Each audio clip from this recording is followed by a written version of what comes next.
YSR Congress party వ్యతిరేకిస్తుంది. మనం చెప్పే మాట వినకపోతే ప్రజల అభిప్రాయం ఏంటో మీకు తెలియజేస్తాము అని చెప్పి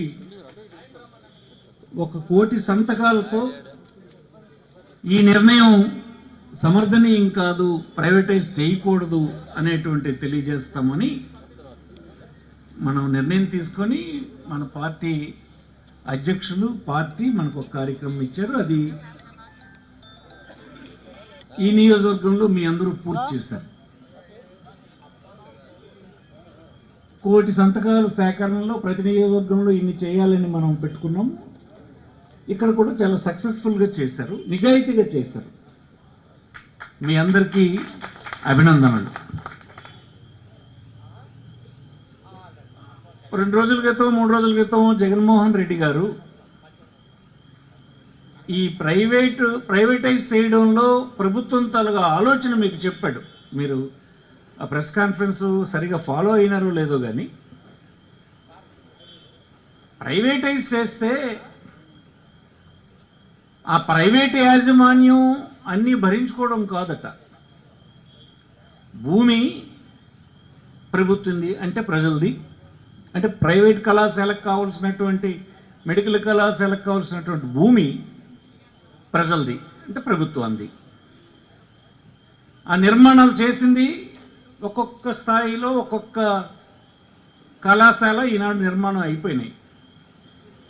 అది ప్రభుత్వం మనీ. ఇక రేపు పొద్దున్న అక్కడ టీచింగ్ స్టాఫ్, కళాశాలకు అవసరమైనటువంటి సిబ్బంది జీతభత్యాలు కూడా ప్రభుత్వం ఇస్తుందట. ప్రైవేట్ వాడు కళాశాల నడుపుతాడట. మీరు వింటున్నారా? నాకే విషయం తెలీదు, జగన్మోహన్ రెడ్డి చెప్పిన దాకా. ప్రైవేట్ వాడు కళాశాల ఇచ్చేసి జీతాల ప్రభుత్వం ఇస్తుందట వాళ్ళకి. ఇతనేమో విద్యార్థుల దగ్గరేమో డబ్బు కలెక్షన్ చేసుకుంటాడు ప్రైవేట్ వాడు. ఒక సీనియర్ ఐఏఎస్ ఆఫీసర్ చెప్పాడు, ఫైనాన్స్ సెక్రటరీకి పనిచేశాడు, మీరు చూసుంటారు. 150 నుంచి 200 కోట్ల రూపాయలు ఒక్కొక్క కళాశాల నుంచి యాజమాన్యానికి సంవత్సరానికి లాభం వస్తుంది.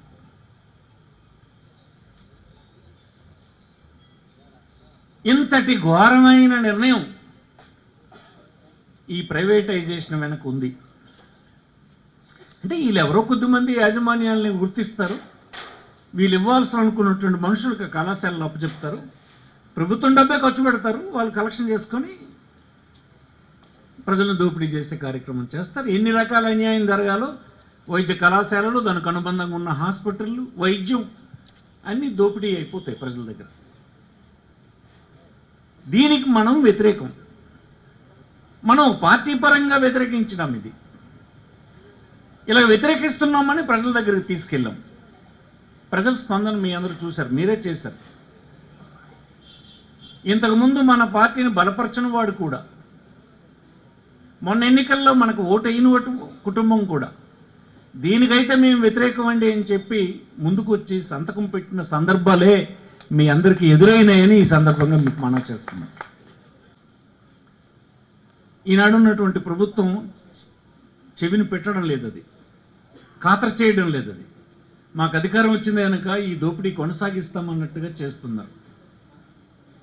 ఇందులో భాగంగానే మనం చేయాల్సింది ఇంకా ఏంటంటే, ఈవేళ మనం పెట్టింది ఏంటి, మేము సేకరించిన సంతకాలు అవన్నీ ఇక్కడ మీడియా ద్వారా చూపిస్తున్నాం. కాకపోతే అసత్యాలు ప్రచారం చేసేటువంటి అధికార పార్టీకి అనుకూలంగా ఉండేటువంటి సాధనాలు అసలు ఇవన్నీ ఏం చేయలేదు, అందులోనే ఇసుక నింపేశారు, చెత్త నింపేశారు, బుట్టలు పట్టుకొని వచ్చేసారని చెప్తారు.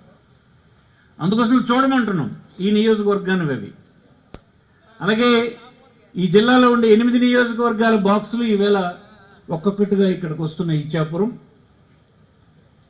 పలాస, టెక్కలి, నరసన్నపేట ఆల్రెడీ వచ్చింది, ఇక్కడ ఆమదాల వలస, హెచ్చెర్ల నియోజకవర్గాలు వచ్చినాయి, ఇక్కడే శ్రీకాకుళం ఉంది, ఇక్కడ ఉన్నాయి. ఈ జిల్లా నుంచి ఈ 8 కాన్స్టిట్యున్సీలవి 15వ తేదీన ఇక్కడ నుంచి బయలుదేరుతాయి. టౌన్ హాల్లో మనం సమావేశం పెట్టుకొని ప్రజల నిరసనని గవర్నర్ వద్దకు పంపిస్తాం. ఎలా ప్రజలు ఏ నిరసన తెలియజేస్తూ సంతకాలు పెట్టారో ఆ పేపర్స్ అన్నీ ఒక లారీకి లోడ్ చేసి ఆ లారీని గవర్నర్ దగ్గరికి పంపిస్తాం. 17న పార్టీ ప్రెసిడెంట్తో సహా కొంతమంది పెద్దలు కలిసి గవర్నర్కి ప్రజల అభిప్రాయం ఇలా ఉంది మీ ప్రభుత్వం మీద, మీరు ఇది డ్రాప్ చేసుకోండి అని చెప్తాం. అప్పటికి చంద్రబాబు ప్రభుత్వం వినకపోతే తర్వాత ప్రజలేం తీర్పిస్తారో మనం చూద్దాం. మనమైతే ప్రధానమైన ప్రతిపక్షంగా మనం చేయాల్సినటువంటి కర్తవ్యాన్ని ప్రభుత్వం దృష్టికి తీసుకురావాల్సింది తీసుకుని వచ్చాం. ఒక ఉద్యమంలో చేశాం. మీరేంటి మాకు చెప్పేదని అంటే మేం కాదు ప్రజలే ఇది చెప్తున్నారని చెప్పి రుజువు చేశాం. అందుకోసం తదుపరి ఈ ప్రభుత్వం ప్రజల ఆగ్రహానికి గురవుతుందా, లేదు ఇంత దోపిడీ చేసుకున్నా ప్రజలు ఈ ప్రభుత్వాన్ని అనుమతిస్తారా, మనం వేచి చూడాలి. మన పని అయితే కర్తవ్యాన్ని, ప్రజాస్వామ్యంలో అపోజిషన్ పాత్రని వైఎస్ఆర్ కాంగ్రెస్ పార్టీ సరిగానే ఈ విషయంలో చేసిందన్న విషయాన్ని ప్రజలకు ఈ సందర్భంగా తెలియజేస్తుంది. ప్రజాస్వామ్యంలో ఒక కీలకమైన పాత్ర ఉంది. నేను అది చేయను ఇది చేయను అంటే కాదు.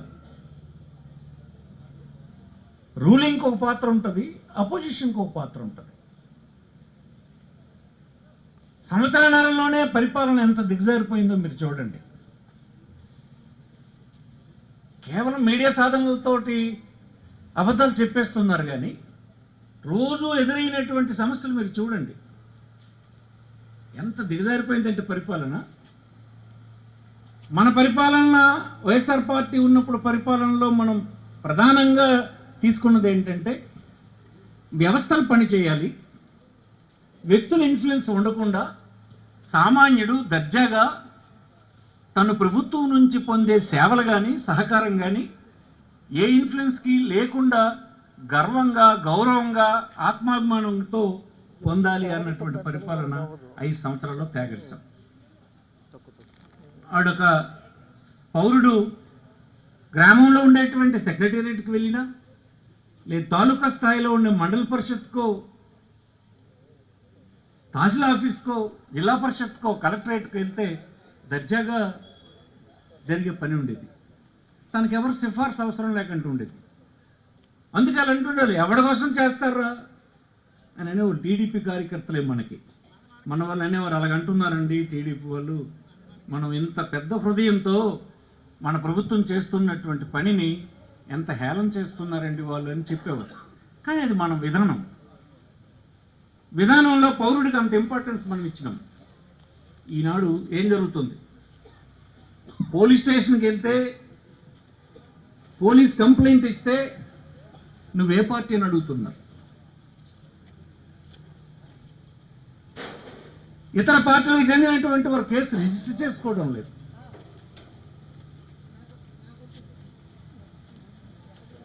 దాన్ని వ్యతిరేకించినటువంటి పోలీస్ అధికారులకి సంవత్సరంన్నరగా ఉద్యోగం చేసుకుని ఇవ్వడం లేదు.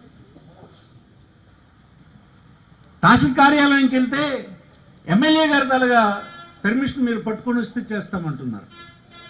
మన వ్యవస్థలో ప్రతినిధులకి ఎక్కడుంది అవకాశం? రిజిస్ట్రేషన్ కార్యాలయాలకు వెళ్తే ఎంఏ గారు చెప్పారా ఎంపీ గారు చెప్పారా అని అడుగుతున్నారు. చేసే పనికి బిల్లు ఇవ్వాలంటే ఏ రాజకీయ పార్టీ వాడు అని అడుగుతున్నారు. చంద్రబాబు గారు ఈ పరిపాలనని సమర్థిస్తారా? ఆయన ఇలా జరుగుతుందన్నటువంటి విషయం ఆయన దృష్టిలో ఉందా? ఉంటే ఇది సమంజసమేనా? ప్రజాస్వామ్యంలో ఇది కరెక్టేనా? రేపు ఇంకో ప్రభుత్వం వస్తుంది, మీ అందరూ పారిపోతారా రాష్ట్రం వదిలేసి? అలాగే ఆ ప్రభుత్వం కూడా చేస్తే ఎవరు నలిగిపోతారు, ఎవరు బలైపోతారు ఫైనల్గా? అంటే ఏదో ఒక ప్రభుత్వంతో సగం మంది ప్రతి కాలంలోనూ ఇబ్బందులు పాలయ్యే పరిస్థితే పరిపాలన. ప్రజాస్వామ్యం అంటే ఇదేనా? అందుకోసం మీరు జగన్మోహన్ రెడ్డితో కంపారిజన్ మీ పాలనకు లేదన్న విషయాన్ని ఈ సందర్భంగా నేను మనవి చేస్తాను. ఇది పెద్ద మనసుతో ఉన్నోళ్ళు అర్థం చేసుకోవాల్సినటువంటి విషయం. అలాగే ప్రతీదీ చూడండి, పేదవాళ్ళకి అవసరమైన పద్ధతుల్లో చేసుకుంటూ వచ్చాం. ఈనాడు జారిపోయింది, అంతా జారిపోయింది. వ్యవస్థ అంతా వ్యక్తుల చేతుల్లోకి వెళ్ళిపోయింది, ప్రైవేట్ వ్యక్తుల చేతుల్లోకి వెళ్ళిపోయింది. అధికారులు చాలా ఉత్సాహంగా ఇంతకుముందు మనకు వ్యతిరేకంగా తీర్పిచ్చినారు. వాళ్ళు ఓటర్లు కనుక వాళ్ళ ఇష్టం తీర్పిచ్చారు. కానీ వాళ్ళకు అనుకోలేదు ఇలాంటి ఘోరమైనటువంటి ప్రభుత్వం వస్తుందని. వారి సీట్లలో కూర్చొని కలెక్షన్ చేసుకుంటారన్న సంగతి వాళ్ళకి ఇప్పుడు తెలిసింది. వారి సీట్లలో కూర్చొని కలెక్షన్ చేసుకుంటుండే, ఎవరి పని ఎవరికి చేయనివ్వడం లేదు. కొంతమంది భలే ఉంది ఈ పని అని తప్పలు కొడుతుంది. ఇది అలవాటైతే ఇంక సామాన్య ప్రజలు బ్రతకగలరా ఈ రాష్ట్రంలో? అందుకోసం జారిపోయింది. చంద్రబాబు చేతిలో పరిపాలన అంతా జారిపోయింది. ఆయన ఎవరిని కంట్రోల్ చేసే పరిస్థితి లేదు. ఆయన కుమారుడు ఇష్టానుసారంగా అందరినీ వేధించే పనిలోనే ఉన్నాడు. ప్రతిరోజు టీవీ ఇప్పితే అక్కడ వైఎస్ఆర్ పార్టీ ఒకటి 4 పెట్టాడు, ఇక్కడ 6 పెట్టి ఇడిమే కేసులు పెట్టారు, అడిగేం తన్నారు. ఇవే తప్ప అది సంతోషపడుతూ అతను మాట్లాడుతుండడమే కనిపిస్తుంది. ఇది ఎంత మాత్రం సమర్థనీయం కాదు. ఎక్కడా ప్రభుత్వాలు ఇలా వ్యవహరించినటువంటి ప్రభుత్వాలు మనుగడ సాగించలేదని మీకు సందర్భం మనం చేస్తుంది. వచ్చింది ఇప్పుడు ఉన్నటువంటి ఎమ్మెల్యేల్లో 92 మంది రెడ్ జోన్లోనే ఉన్నారని మీకు ఈ సందర్భంగా నేను మనవి చేస్తున్నాను. మొన్నే కదా ఓట్లు వేశారు వాళ్ళకి. రెడ్ జోన్ అంటే 30% పెర్ఫార్మెన్స్ కూడా లేదు వాళ్ళు. మరొక 42 మంది ఆరెంజ్ జోన్ అంటే 40% లోపే వాళ్ళ పెర్ఫార్మెన్స్ కూడా ఉంది. వీళ్ళందరూ రేపు పెట్లు ఇప్పక్కర్లేదు, మళ్ళీ ఎన్నికలు జరిగితే పెట్టిప్పి రిజల్ట్స్ మరి చూడక్కర్లేదు, వెళ్ళిపోతుంది అందరూ. వాళ్ళు తెగించేసే ఈ పనులన్నీ చేస్తున్నారు. ఇప్పుడు మనం ప్రత్యామ్నాయ రాజకీయ పార్టీగా మనల్ని ప్రజలు గుర్తిస్తున్నారు. అయ్యో మంచి రాజకీయ పార్టీని వదులుకున్నాం అన్నటువంటి భావన ఈనాడు కలిగింది. ఏం తప్పు వాళ్ళు చేశారు అన్నటువంటి భావన వచ్చింది. ఏ తప్పు మనం చేయలే. ఆశపడ్డారు, మోసపోయినారు, నిరుత్సాహానికి గురైనారు. ఈవేళ మనకి ఇక్కడ తీసుకుంటే ఆమదవలస శ్రీకాకుళం రోడ్డు ఎన్ని రాతలు రాశారో ఈవేళ పూర్తయిందా? సంవత్సరం అయింది.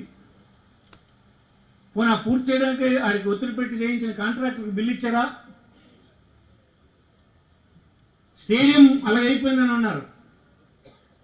సంవత్సరాలు అయింది, ఏమైనా కదిలిందా? ఇక్కడే చూడండి మీరు కావలిస్తే. ఉత్సాహంగా కొన్ని రోడ్లు వేశారు, సిమెంట్ రోడ్లు. ఈవేళ బిల్లు ఇచ్చేటువంటి పరిస్థితి లేదు. ఈవేళ జీతాలు రాష్ట్ర ప్రభుత్వంలో ఉద్యోగులకి ఈవేళ 9-10వ తేదీ ఈవేళకి జీతం ఇవ్వలేదు. మనల్ని పెద్ద ఎత్తున వ్యతిరేకించినటువంటి ఉద్యోగ సంఘాలు ఈవేళ మోసపోయినాం, మేము తప్పు చేశాము, జగన్మోహన్ రెడ్డి మాకేమీ పెద్ద అన్యాయం చేయలేదు, కొన్ని ఇవ్వలేకపోయినాడు, ఏది ఇస్తామన్నాడో ఖచ్చితంగా ఇచ్చి నిజాయితీగా ఉన్న ముఖ్యమంత్రి జగన్మోహన్ రెడ్డి అని ఈవేళ ఉద్యోగులు అంటున్నారు. మీరు వినండి. మనం ఎంప్లాయ్మెంట్ ఇచ్చినటువంటి కుర్రాళ్ళు మనకు వ్యతిరేకించి ఓటేస్తారు. మనం ఊర్లో గౌరవం కల్పించినటువంటి వర్కర్స్ మనకు వ్యతిరేకంగా ఓటేస్తారు. ఎవరంటే 10,000 వస్తారు, రావేలా వాళ్ళకి పిలిచి చెప్పాను, రేపు 10,000 అని అంటున్నారు, ఆశపడి ఓటేసారా? 10,000 కాదు, బోడిగుండు అయిపోతుంది మీకు అని చెప్పాను. అయినా కూడా ఆశ కదా మనిషిని తీసేస్తే వెళ్ళిపోయారు, బోడిగుండు అయిపోయింది. కొంతమంది వదలకంటే ఒక 6 మాసాలు ఎండపడ్డారు. ఇంకా మాకు ఏట్లు వస్తాయి చూసి ఇప్పుడు పట్టుల్లో రెడ్డిల పనులు తెలియదు. ఇప్పుడు వాళ్ళందరూ అన్ని సెక్షన్లు వ్యతిరేకం అయిపోయినాయి. ఫైనల్గా నేను నా అభిప్రాయం చాలామంది పార్టీ లీడర్స్కి చెప్పాను. ఓటింగ్లో ఎక్కడ నిన్న పార్లమెంట్లో జరిగిన దాంట్లో మన పార్టీ లీడర్ మిథున్ రెడ్డి చెప్పింది ఏంటంటే 7 గంటల నుంచి 5 గంటల వరకు పోలింగ్ జరుగుతుంది. 6వ గంట తర్వాత పోలింగ్ పర్సంటేజ్ ఎలా పెరిగింది? అప్పటిదాకా ప్రతి గంటకి 3%, 2%, 5% పెరిగినటువంటిది ఒక్కసారి పోలింగ్ కట్టేసే టైం 5 తర్వాత 6 మధ్యన ఒకేసారి ఎలా పెరిగింది? ఎలా పెరిగిందంటే నేను చెప్పాను, మా వాళ్ళు సరిగా వినలేదు చెప్తే. ఓటింగ్కి వెళ్ళినప్పుడు ఇప్పటికైనా జ్ఞాపకం పెట్టుకోండి, ఓటింగ్కి వెళ్ళినప్పుడు చాలా గ్రామాల్లో ఓటరు స్లిప్ పట్టుకొని వెళ్తారు. వరుసగా చూస్తారు, ముందు ఓటర్ లిస్టులో పేరు చూస్తారు, తర్వాత పక్కన టిక్ పెడతాడు, ఆ తర్వాత వెళ్ళినప్పటికీ వాడు ఓకే చేస్తాడు. ఇంకోటి దగ్గరికి వెళ్ళినప్పటికీ వాడిని బ్యాలెట్ ఇస్తాడు. ఎక్కడ ఇస్తాడు బ్యాలెట్? ఇక్కడ రిలీజ్ ఇస్తాడు, ఒక బాక్స్లో రిలీజ్ ఇస్తాడు. ఇస్తే నువ్వు అక్కడ ఎక్సర్సైజ్ చేస్తే ఓటు నువ్వు ఎవరికి వేస్తే అలా పడుతుంది. వెళ్ళమ్మా నువ్వు నేను చెప్పాడు. అక్కడికి వచ్చినవాడు ఈమె వెళ్ళింది, ఏదో ఒకటి నొక్కమ్మా అంటే ఏదో ఒకటి నొక్కింది. నీ పని అయిపోయింది వెళ్ళిపో. వీడు ఓటు ఇక్కడ ఇవ్వలే. ఈ ఓట్లు సాయంత్రం దాకా ఎన్ని అడు ఇవ్వలేదు, అర్థమైంది మీకు? ఇప్పుడు సాయంత్రం దాకా ఇవ్వనటువంటి ఓట్లు ఎన్ని ఉన్నాయో మనోడం అయిపోయింది అనుకోండి, నడుము వీటికి వెళ్ళిపోచ్చారు. పడి అడు కొట్టింది మన వచ్చింది. అర్థమైంది మీకు? సింపుల్గా అయిపోయింది, పద్ధతి ప్రకారమే జరిగింది. పని అయితే అయిపోయింది. ఒక పోలింగ్ స్టేషన్కి 50 ఓట్లు కానీ మీరు చేస్తే 50 ఓట్లు ఆడు సేవ్ చేసి 50 మందికి ఇవ్వకుండా మేనేజ్ చేస్తే కాన్ఫరెన్స్కు 300 పోలింగ్ స్టేషన్లు ఉంటాయి. 350 15,000 అటు ఇటు 30,000 ఓట్లు ఇలాగే పోయింది. అప్పుడు దాకా ఉన్నటువంటి పోలింగ్ శాతం 3%, 4% ఏంటి, సాయంత్రం ఒకసారి 10%. అది నిన్న పార్లమెంట్లో మిథున్ రెడ్డి చెప్పాడు. నేను అది ఎప్పుడో చెప్పాను, ఎక్కడుందో స్కోప్ ఏంటంటే అక్కడ ఉంది స్కోప్. ఇప్పటికీ మనలో చాలామంది ఓటర్లకి ఈ అవగాహన లేదు. ఇచ్చానంటే అడుగు సత్యరిచినట్లాగా ఆడి గురించి ఫీల్ అయిపోడు. ఇచ్చాను నొక్కి అమ్మంటే నొక్కి ఏదో ఒకటి నొక్కిడు ఇప్పుడు తురును ఇవన్నీ కలిపి వాడు కొట్టేసాడు.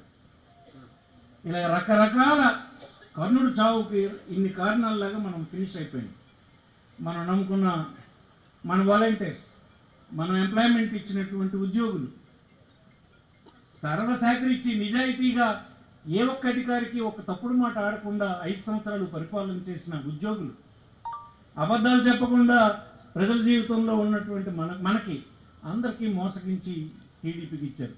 ఇస్తే ఈవేళ చేస్తున్న పని ఏంటి చూడండి. అక్కడెక్కడో ఢిల్లీలో ఉన్నటువంటి కేంద్ర కార్యాలయం గట్ట మొన్న ఫ్లైట్స్ అన్నీ ఆగిపోయి దేశం అంతా అతలకుతలం అయిపోయి భారతదేశంలో ఏట్రా ఈ దుర్గతి పట్టింది అని అందరూ గోలు పెడుతుంటే ఆ టీడీపీ వాళ్ళు చెప్తారు. మనలాగే ఇక్కడ ఉన్నటువంటి కథలు చెప్పినట్టే, మనకు రోజు చెప్పిన కథలాగే ఆ టీడీపీ స్పోక్స్ పర్సన్ ఏం చెప్తాడంటే, వార్ రూమ్లోనూ ఆ సమస్య లోకేష్ ఏమో మానిటర్ చేస్తున్నట్టు. కేంద్ర ప్రభుత్వం సమస్య వీళ్ళకి ఏం సంబంధం, అయినా లోకేష్కి అంతకంటే ఏం సంబంధం? పట్టి ఈవేళ అది అమాయించి దేశమంతా దీనివల్ల ఎలా పరుగు పోయిందో, ఎలాగ నాశనం అయిపోయిందో, దేశ ప్రతిష్ట అంతా ప్రపంచంలో ఎలాగ జారిపోయిందో అన్నటువంటి విషయాన్ని నేషనల్ మీడియా అంతా ఇవాళ బయటకు చెప్పేసింది. వాళ్ళ అబద్ధాలు అలా ఆ ప్రచారం దేనికైనా తెగించేస్తారు. బహుశా ఆ మాట చెప్పినట్టు లోకేష్కి ఈ విషయం కూడా తెలిసి ఉండదు. అతను ఎక్కడ మునిగి తేలుతాడో దేంట్లో ఉన్నాడో తెలియదు, కానీ వీడు మాత్రం చెప్తాడు వార్ రూమ్లో ఉన్నాడు అతను.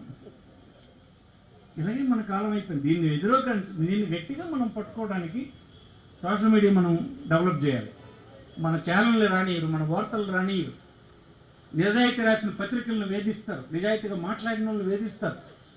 ఇవన్నీ మనం ఎదుర్కోవడానికి సరిపడే కార్యకర్తల సంఖ్య మనకు ఉంది కనుక ఒక్కొక్క కార్యకర్త ఏం చేయాలి, ఎలా చేయొచ్చు అనేటువంటి విషయాలు అనేకం చెప్పాం. ఆ వాస్తవాల్ని ప్రమోట్ చేసే పనిలో సోషల్ మీడియాని అందరూ ఉపయోగించండి, తెలుసుకోండి ఎలా చేయించాలో. ఒక వ్యక్తికి వస్తే తను ఒక 10 మందికి అందించేటువంటి ప్రయత్నం చేయండి అని ఈ సందర్భంలో 15 కార్యక్రమం గురించి నేను చెప్పేది ఏంటంటే, మొత్తం జిల్లా లీడర్స్ అందరూ చాలామంది ఇక్కడ ఉన్నారు, ఇన్ఛార్జ్ కూడా ఇక్కడ, అబ్జర్వర్ కూడా ఇక్కడ ఉన్నారు, డిస్ట్రిక్ట్ ప్రెసిడెంట్ కూడా ఉన్నారు. కనుక మనం టౌన్ హాల్లో పెట్టుకుంటే మంచిదని నా అభిప్రాయం. ప్రశ్నను అక్కడి నుంచి మనం 7 రోడ్ల జంక్షన్ వరకు తీసుకెళ్ళచ్చు. అంటే మనం అన్ని లోడ్ చేసినటువంటి వెహికల్ని టౌన్ హాల్ దగ్గర జెండా ఊపితే, డిస్ట్రిక్ట్ ప్రెసిడెంట్ జెండా ఊపితే అది సాగనంపే కార్యక్రమం అక్కడ వరకు చేయొచ్చు. దానికి ముందుగా ఒక 4-5 టౌన్ హాల్లో మాట్లాడచ్చు. టౌన్ హాల్ ఒక 5,000 మందికి పడుతుంది.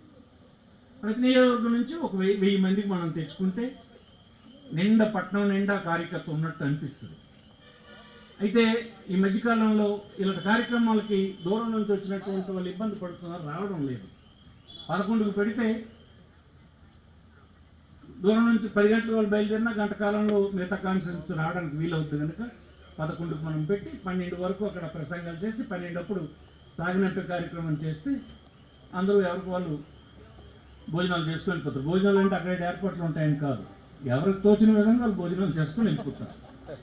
ఇది నా అభిప్రాయం. ఫైనల్ డెసిషన్ డిస్ట్రిక్ట్ ప్రెసిడెంట్ తీసుకుంటారు.